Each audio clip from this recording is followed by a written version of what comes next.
Hello and welcome. Welcome to the TV room. David Bradley here. I just was opening up this 1541 and the door was floppy. It would not work.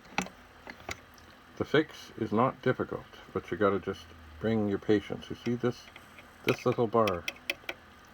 If that little bar has slid forward over here and is not making contact here, the drive will not work, because the drive door will just flop around because there is nothing holding it, flipping when you do the flip.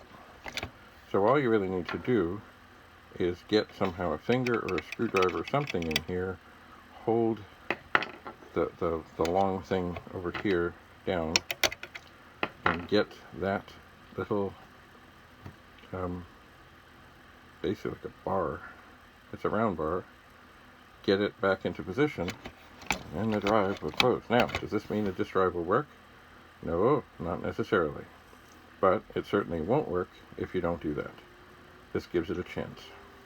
So thanks for coming. Have a lovely, lovely day. Bye for now.